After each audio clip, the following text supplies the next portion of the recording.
ಚಂಡಮುಂಡರ ಸಂಹಾರವಾದ ನಂತರದಲ್ಲಿ ಸಿಟ್ಟುಗೊಂಡಂತಹ ಅವನು ತನ್ನಲ್ಲಿ ರಿಸರ್ವ್ ಬಲಗಳೆಲ್ಲ ಕೆಲವಿತ್ತು. ಅದು ರಾವಣನಲ್ಲಿಯೂ ಕೂಡ ಬೇಕಾದಷ್ಟು ಮೀಸಲಾತಿ ಪಡೆಗಳೆಲ್ಲ ಇತ್ತು, ಇವನಲ್ಲಿ ಬೇಕಾದಷ್ಟು ಮೀಸಲಾತಿ ಪಡೆಗಳೆಲ್ಲ ಇತ್ತು. ಹೀಗೆ ಮೌರ್ಯರು, ಕಾಲಿಕೇಯರು, ಇನ್ನಿತರ ಅನೇಕ ಮಂದಿ ದೈತ್ಯರನ್ನೆಲ್ಲ ಕೊಟ್ಟು ಕಳಿಸ್ತಾನೆ ಯುದ್ಧಕ್ಕೆ ಅಂತ.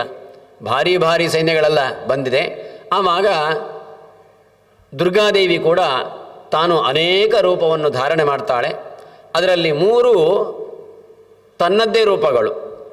ಅಂದರೆ ವರಾಹನ ಪತ್ನಿಯಾದಂತಹ ವಾರಾಹಿ ತನ್ನದೇ ಒಂದು ರೂಪ, ಅದೊಂದು. ನರಸಿಂಹನ ಪತ್ನಿ ನಾರಸಿಂಹಿ ಒಂದು ರೂಪ, ವಿಷ್ಣು ಪತ್ನಿ ವೈಷ್ಣವಿ ಒಂದು ರೂಪ, ಇದು 3. ಇನ್ನು 4 ಬಿಂಬರೂಪಗಳು. ಬ್ರಹ್ಮನಲ್ಲಿ ಇರಬಹುದಾದ ಬಿಂಬರೂಪ ಅವಳೇ ಬ್ರಹ್ಮಾಣಿ.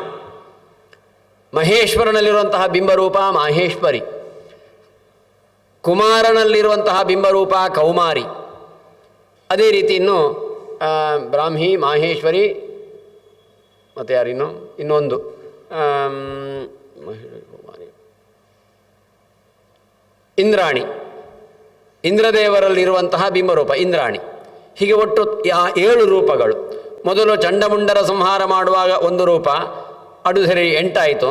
ಸ್ವಯಂ ಅವಳದ್ದೇ ಒಂದು ರೂಪ, ಈ ನವದುರ್ಗೆಯರು 9 ರೂಪಗಳು. ಇನ್ನು ಬೇಕಾದಷ್ಟು ಮಧ್ಯಮದಲ್ಲಿ ಬರುವಂಥದ್ದೆಲ್ಲ ಉಂಟು.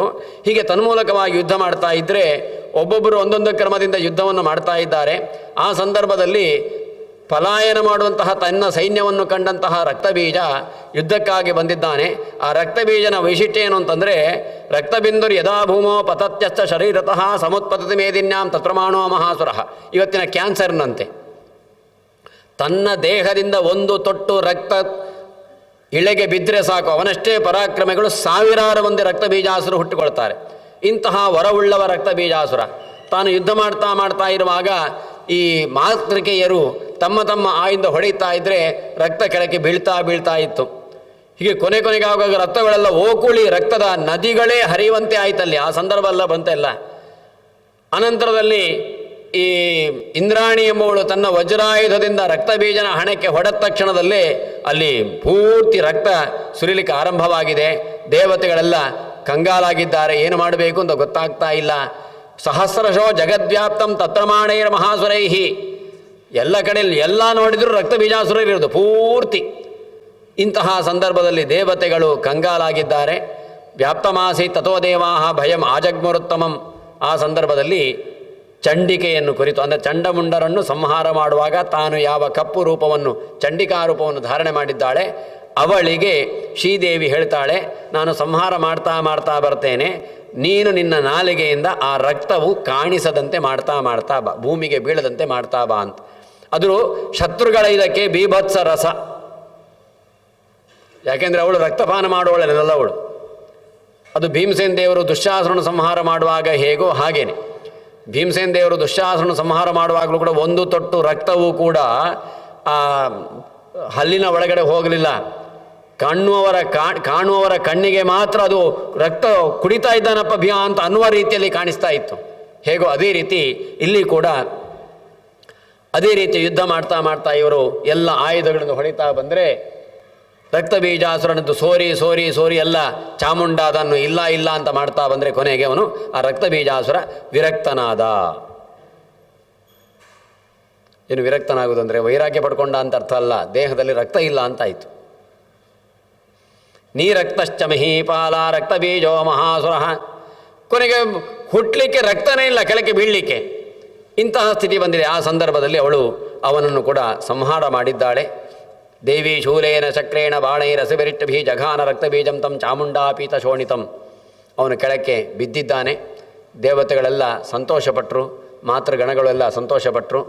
ಅನಂತರದಲ್ಲಿ ರಾಜರು ಕೇಳ್ತಾರೆ, ವಿಚಿತ್ರವಾಗಿ ಉಂಟಲ್ಲ ರಕ್ತಬೀಜನ ವಧೆ, ಮುಂದಕ್ಕೆ ಶುಂಭ ನಿಶುಂಭರು ಅನಂತರದಲ್ಲಿ ಏನು ಮಾಡಿದರು ಅಂತ ಕೇಳುವಾಗ, ಶುಂಭರು ತಾವು ಯುದ್ಧಕ್ಕೆ ಅಂತ ಬಂದಿದ್ದಾರೆ. ಅಲ್ಲಿ ಅತ್ಯಂತ ಘೋರವಾದ ಯುದ್ಧಗಳೆಲ್ಲ ಆಗಿದೆ. ಅವನು 1000 ಭುಜವನ್ನು ಧಾರಣೆ ಮಾಡಿದ್ದಾನೆ. ಶುಂಭ 10,000 ಭುಜವನ್ನು ಧಾರಣೆ ಮಾಡಿದ.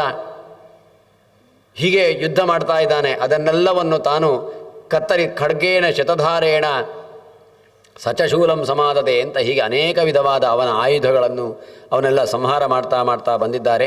ನಿಶುಂಭನ ಸಂಹಾರವಾದ ನಂತರದಲ್ಲಿ ಶುಂಭಾಸುರ ಯುದ್ಧ ಮಾಡಲಿಕ್ಕೆ ಅಂತ ಬಂದಿದ್ದಾನೆ.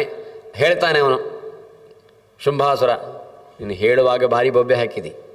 ಏಕೈವಾಹಂ ಜಗತ್ಯತ್ರ ದ್ವಿತೀಯ ಕಾಮಮಾಪರ ಅಂತ. ನಾನು ಒಬ್ಬಳೇ ಇರೋದು, ನನಗಿಂತ ಭಿನ್ನ ಇನ್ನೊಬ್ಬಳು ಯಾರಿದ್ದಾರೆ ಅಂತ ಕೇಳಿದ್ದಿ. ಇವತ್ತು ನೋಡಿದರೆ ಮಹಿಳಾ ಮಂಡಳಿಯೇ ಮುಂಭಾಗದಲ್ಲಿ ಉಂಟು, ಸ್ತ್ರೀ ಸಮಾಜವೇ ಮುಂಭಾಗದಲ್ಲಿ. ಇಷ್ಟು ಮಂದಿ ಸ್ತ್ರೀಯರೆಲ್ಲ ಕೂಡ್ಕೊಂಡು ಯುದ್ಧಕ್ಕೆ ಬಂದಿದ್ದೀರಿ. ಹೇಳುವಾಗ ಏಕೈವಾಹಂ ಜಗತ್ಯತ್ರ ಅಂತ ಹೇಳಿದೆಯಲ್ಲ, ಭಾರಿ ಗರ್ವದಲ್ಲಿ ಹೇಳಿದೆಯಲ್ಲ. ಹೇಳ್ತಾಳೆ, ಏಕೈವಾಹಂ ಜಗತ್ಯತ್ರ ದ್ವಿತೀಯ ಅನ್ಯಾಸಾಂ ಬಲಮಾಶಿತ್ಯ ಯುದ್ಧಸೇ ಚಾತಿಮಾನಿಣಿ. ನನಗೆ ಎದುರಿಲ್ಲ ಅಂತ ಹೇಳ್ತಿ ಒಂದು ಕಡೆಯಲ್ಲಿ, ನೋಡಿದರೆ ಇನ್ನಿತರರ ಬಲವನ್ನು ಹಿಡ್ಕೊಂಡು ನೀನು ಯುದ್ಧ ಮಾಡ್ತಾ ಇದ್ದಿ. ಇಂಥ ಶುಂಭ ಆಕ್ಷೇಪ ಮಾಡಿದರೆ ಅವಳು ಹೇಳ್ತಾಳೆ, ನಾನೊಬ್ಬಳೇ ಇರುವುದು. ಇದು ಡಬಲ್ ಆ್ಯಕ್ಟು, ತ್ರಿಬಲ್ ಆ್ಯಕ್ಟು ಅಂತ ಹೀಗೆ 9 ರೂಪ ಅವಳದ್ದೇ ಅದು. ಮೊನ್ನೆ ಹೇಳಿದಂತೆ ರಾಜಕುಮಾರನೇ ಬಬ್ರುವಾಹನ, ರಾಜಕುಮಾರನೇ ಅರ್ಜುನ ಅಲ್ವಾ? 2 ಪಾತ್ರಗಳು ಒಬ್ಬರೇ ಮಾಡೋದು. ಏಕಕಾಲದಲ್ಲಿ ನಮಗೆ ಕಾಣುವಾಗ ಕಾಣಿಸ್ತದೆ. ಇದು ಅವಳಿಗೆ ಅಸಾಧ್ಯವೇ? ಇಷ್ಟು ಜೀವರಾಶಿಗಳಲ್ಲಿ ಇಷ್ಟು ರೂಪದಿಂದ ಇದ್ದುಕೊಂಡು ನಿಯಂತ್ರಣ ಮಾಡುವಂಥ ಅವಳಿಗೆ ಯುದ್ಧ ಕ್ಷೇತ್ರದಲ್ಲಿ ಅಷ್ಟು ರೂಪಧಾರಣ ದೊಡ್ಡ ವಿಷಯವೇ ಅಲ್ಲ ಅದು. ಅವಳು ಹೇಳ್ತಾಳೆ, ನೋಡು ಈ ರೂಪಗಳು ಎಲ್ಲಿಂದ ಬಂದಿದೆಯೋ ಅಲ್ಲಿಗೆ ವಾಪಸ್ ಹೋಗ್ತದೆ ನೋಡು ಅಂತ ಅಂದುಕೊಂಡು ತನ್ನಲ್ಲೇ ಆ ಎಲ್ಲ ರೂಪಗಳನ್ನು, ತನ್ನ ವಿಭೂತಿ ರೂಪಗಳನ್ನು ತನ್ನಲ್ಲೇ ಐಕ್ಯಗೊಳಿಸಿದ್ದಾಳೆ ಶ್ರೀದೇವಿ. ಮುಂದಕ್ಕೆ ಅಹಂ ವಿಭೂತ್ಯಾ ಬಹುವಿ ಐರೂಪೈರಿಧಾಸ್ಥಿತ ತತ್ ಸಂಹೃತಂ ಏಕೈವಾತಿಷ್ಠಾಮ್ಯ ಜೌಸ್ಥಿರೋ ಭವ. ಬಾ ಯುದ್ಧಕ್ಕೆ ನೀನು ಅಂತ ಕರೆದಿದ್ದಾಳೆ. ಹೀಗೆ ಶುಂಭನಿಗೂ ಅವಳಿಗೂ ಘೋರವಾದಂತಹ ಯುದ್ಧವಾಯಿತು. ಮುಂದಕ್ಕೆ ಶುಂಭಾಸುರನ ಸಂಹಾರವಾಯಿತು. ಎಲ್ಲ ಕಡೆಯಲ್ಲಿ ದೇವತೆಗಳು ಜಯಘೋಷವನ್ನು ಮಾಡ್ತಾ ಇದ್ದಾರೆ, ದೇವತೆಗಳು ಸ್ತೋತ್ರ ಮಾಡ್ತಾ ಇದ್ದಾರೆ. ಈ ಅಧ್ಯಾಯಕ್ಕೆ ನಾರಾಯಣೀ ಸ್ತುತಿ ಅಂತ ಕೊಟ್ಟಿದ್ದಾರೆ. ಅನೇಕ ವಿಧವಾದ ಸ್ತೋತ್ರಗಳು, ಉತ್ತಮವಾದ ಸ್ತೋತ್ರಗಳು ಇದರಲ್ಲಿ ಎಲ್ಲ ಬಂದಿದೆ. ಅನಂತರದಲ್ಲಿ ಸ್ತೋತ್ರಕ್ಕೆ ಮೆಚ್ಚಿದಂಥ ತಾಯಿ ಏನು ಬೇಕು ಅಂತ ಕೇಳುವಾಗ ದೇವತೆಗಳು ಇದೇ ರೀತಿ ನಮ್ಮ ಶತ್ರುಗಳನ್ನು ನಾಶ ಮಾಡು ಅಂತ ಕೇಳ್ತಾರೆ. ಸರ್ವಬಾಧಾ ಪ್ರಶಮನಂ ತ್ರೈಲೋಕ್ಯಸ್ಯಾಖಿಲೇಶ್ವರಿ ಏವಮೇವ ತ್ವಯಾ ಕಾರ್ಯಂ ಅಸ್ಮದ್ವೈರಿ ವಿನಾಶನಂ. ಈ ಶ್ಲೋಕ ಸ್ವಲ್ಪ ತೂಕದ್ದದು. ಇಡೀ ಇಲ್ಲಿ ತನಕ ಬಂದ ದೇವಿ ಮಹಾತ್ಮೆಯ ಕಥೆ ಇರುವುದು ಇಲ್ಲಿ. ಇದೇ ಒಂದು ಶ್ಲೋಕದಲ್ಲಿ ಇರುವುದು ವಸ್ತು. ಈಗ ನಾವು ನನಗೆ ಅವರು ಆಗದಿದ್ದವರು ಅಂತ ಅಂದುಕೊಂಡು ಅವರನ್ನು ಇಲ್ಲ ಅಂತ ಮಾಡಬೇಕು ಅಂತ ನಾನೇನೋ ಮಾಡ್ತೇನೆ. ವಸ್ತು ಅವರು ನನಗೆ ಆಗದಿದ್ದವರಲ್ಲ, ನನಗೆ ಆಗದಿದ್ದವರು ಅವರು ಅಂತ ನನ್ನ ಮನಸ್ಸಿಗೆ ಬಂತೋ ಇಲ್ವೋ ನೋಡಿ, ಗಮನಿಸಿ. ಮಹಿಷಾಸುರ ಬಂದ. ನಿನ್ನೆ ತನಕ ನನ್ನಲ್ಲಿ ಅವರು ಮಾತಾಡ್ತಾ ಇದ್ದರು. ಅವರಿಗೆ ಇವತ್ತು CM ಒಂದು ಪೋಸ್ಟ್ ಕೊಟ್ಟರು, ಅವರಿಗೆ ಒಂದು ಸಚಿವ ಸ್ಥಾನಮೋ ಯಾವುದೋ ಒಂದು ಕೊಟ್ಟರು. ಮತ್ತು ಸಾಯಂಕಾಲ ಸಿಕ್ಕಿದ್ರು ಇವತ್ತು ನನಗೆ, ಅವ್ರು ಮಾತಾಡಿಸಲೇ ಇಲ್ಲ. ನಾನು ಅಲ್ಲಿ ಆ ಕಡೆ ಹೋಗುವಾಗ ಹೇಳಿದೆ, ನಿನ್ನೆ ತನಕ ಮಾತಾಡಿಸ್ತಾ ಇವರು ಕೋಡು ಬಂತು ನೋಡಿ ಇವರಿಗೆ ಅಂತ. ಹಾಗಿದ್ರೆ ಕೋಡು ಎಂಬುದು ಮದದ ಪ್ರತೀಕ. ನಾವು ಕೋಡು ಬಂತು ಅಂತ ಯಾವಾಗ ಹೇಳುವುದು ಆ ವ್ಯಕ್ತಿಗೆ ಮದ ಬಂದರೆ, ಅಹಂಕಾರ ಬಂದರೆ ಕೋಡು ಬಂದಿದೆ ಅಂತ ಕರೀತೇವೆ. ಕೋಡುಳ್ಳ ಪ್ರಾಣಿ ಯಾವುದು? ಮಹಿಷ. ಕೋಣವೆಂಬುದು ಮದದ ಪ್ರತೀಕ. ಶ್ರೀದೇವಿ ಮಹಿಷನನ್ನು ಸಂಹಾರ ಮಾಡಿದಳು ಅಂತಂದರೆ ಮದವನ್ನು ದಮನ ಮಾಡಿದಳು ಅಂತ ಅರ್ಥ ಅದಕ್ಕೆ. ಆವಾಗ ಒಬ್ಬ ಮಹಿಷ ಇದ್ದೇ ಇರಬಹುದು. ಇವಾಗ ನಮ್ಮಲ್ಲೆಲ್ಲ ಅವನು ತುಂಬಿಕೊಂಡಿದ್ದಾನೆ.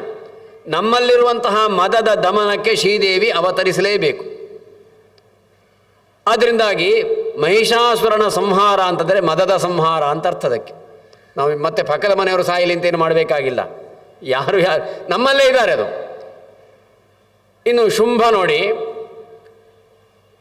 ಶುಂಭನಿಗೆ ಚಂಡಮುಂಡರ ಸಹವಾಸವಾಯಿತು. ಚಂಡಮುಂಡರು ಬಂದರು, ಹೇಳಿದರು, ನೀನೆಲ್ಲ ತಂದಿದ್ದಿ, ಆ ಕಂಪೆನಿ ಕಾರು ನಿನ್ನಲ್ಲಿ ಉಂಟು, ಈ ಕಂಪೆನಿಗೆ ಇನೋವಾ ಉಂಟು, ಮತ್ತೊಂದುಂಟು, ಏನೆಲ್ಲ ಹೊಸ ವಸ್ತುವನ್ನೆಲ್ಲ ಉಂಟು, ಆಡಿ ಗಿಡಿ ಎಲ್ಲ ಉಂಟು ನಿನ್ನಲ್ಲಿ. ಆದರೆ ಇದೊಂದು ಹೆಣ್ಣು ನಿನ್ನಲ್ಲಿ ಇಲ್ಲಲ್ಲ, ಯಾಕೆ ಬಿಟ್ಟಿದ್ದಿ ಅಂತ. ಅವನು ಹೌದಲ್ಲ ಅಂತ ಅನಿಸ್ತವನಿಗೆ, ಬಯಸಿದ, ಬೇಕು ಅಂತ ಅನಿಸ್ತವನಿಗೆ. ಸಂಗಾತ್ ಸಂಜಾಯತೆ ಕಾಮಃ. ಗೀತೆ ಹೇಳ್ತದೆ, ಸಂಘದಿಂದಾಗಿ ನಮ್ಮಲ್ಲಿ ಆಸೆ ಹುಟ್ಟಿಕೊಳ್ಳುತ್ತದೆ. ಶುಂಭನಿಗೆ ಚಂಡಮುಂಡರಂತಹ ದುಷ್ಟ ವ್ಯಕ್ತಿಗಳ ಅಸಜ್ಜನರ ಸಹವಾಸವಾದದ್ರಿಂದ ಅದರಲ್ಲಿ ಆ ಹೆಣ್ಣು ಬೇಕು ಅಂತ ಅನಿಸ್ತಿದ್ದು. ಕಾಮದ ಪ್ರತೀಕ ಶುಂಭರು. ಅವನೇನು ಮಾಡಿದ, ಸುಗ್ರೀವನನ್ನು ಕೊಟ್ಟು ಕಳಿಸಿದ, ಅವಳಿಗೆ ಹೇಳು, ನನ್ನ ಬಗ್ಗೆ ಹೇಳು ಅಂತ. ಅವನು ಒಂದು ಹೇಳಿದ, ಆಗುವುದಿಲ್ಲ ಅಂತಾಯಿತು. ನಾವು ಯಾವುದನ್ನೊಂದು ಅಪೇಕ್ಷೆ ಪಡ್ತೇವೆ, ಅದು ಸಿಕ್ಕಲಿಲ್ಲ ಅಂತಾದಾಗ ನೈಜವಾಗಿ ನಮಗೆ ಕೋಪ ಬರ್ತದೆ. ಶುಂಭ ಏನು ಮಾಡಿದ, ಕೋಪದ ಪ್ರತೀಕನಾದಂತಹ ಧೂಮ್ರಲೋಚನನ್ನು ಕಟ್ಟುಗೊಳಿಸಿದ. ಕೋಪ ಬಂದಾವಾಗ ಮುಂಭಾಗದಲ್ಲಿ ಗುರುಗಳಿದ್ದಾರೋ, ತಂದೆ ಇದ್ದಾರೋ, ತಾಯಿ ಇದ್ದಾರೋ, ಯಾರಿದ್ದಾರೆ ಅಂತ ನಾವು ಯೋಚನೆ ಮಾಡುವ ಪ್ರಸಂಗನೇ ಇಲ್ಲ. ಅವನು ಹೇಳ್ತಾನೆ, ನೀನು ಬಂದಿಲ್ಲ ಅಂದರೆ ಹೇಳ್ಕೊಂಡು ಹೋಗ್ತೇನೆ ಅಂತ. ಇದು ಕೋಪದ ಪ್ರತೀಕ. ಧೂಮ್ರಲೋಚನರ ಸಂಹಾರವಾಯಿತು ಅಂತಂದರೆ ಅಮ್ಮ ನಮ್ಮ ಕೋಪವನ್ನು ಕಳೀಬೇಕು. ನಮ್ಮ ಎಲ್ಲ ಅನರ್ಥಗಳಿಗೆ ಕೋಪವೇ ಮೂಲ ಕಾರಣ. ಸಿಟ್ಟು ಬಂದರೆ ಅದು ಸಿಟ್ಟಿನಲ್ಲೇ ಹೋಗುವುದಿಲ್ಲ. ಕೊನೆಗೆ ಸಿಟ್ಟು ಪೂರ್ತಿ ಬಂದಾವಾಗ ಅವನ ಕೈಯಲ್ಲಿ ಏನು ಸಿಕ್ಕಿದ್ರೂ ಸಾಕದು ಕೊಚ್ಚುತ್ತೇನೆ, ಕೊಲ್ತೇನೆ ಅಂತಲೇ ಅನ್ನೋದು ಅವನು. ಇದಕ್ಕೆ ಮೋಹ ಅಂತ ಹೆಸರು. ಈ ಮೋಹದ ಪ್ರತೀಕವೇ ಚಂಡಮುಂಡರು. ಅವರು ಮತ್ತೆ ಬಂದು ನೀನು ಬಾ ಕರ್ಕೊಂಡು ಹೋಗ್ತೇವೆ ಅಂತ ಹೇಳಲೇ ಇಲ್ಲ. ಅವರು ಬಂದದ್ದು ಅಮ್ಮನ ಜುಟ್ಟಿಗೆ ಕೈ ಹಾಕಲಿಕ್ಕೆ ಬಂದದ್ದು. ಯೋಚನೆ ಮಾಡುವ ಸಾಮರ್ಥ್ಯವನ್ನೇ ಕಳ್ಕೊಳ್ತೇವೆ ಮೋಹಗ್ರಸ್ತರಾದವಾಗ. ಹೀಗೆ ಚಂಡಮುಂಡರು ಮೋಹದ ಪ್ರತೀಕ. ಇನ್ನು ಉಳಿದದ್ದು ಮಾತ್ಸರ್ಯಾದಿಗಳ ಪ್ರತೀಕವೇ ಆ ರಕ್ತಬೀಜ,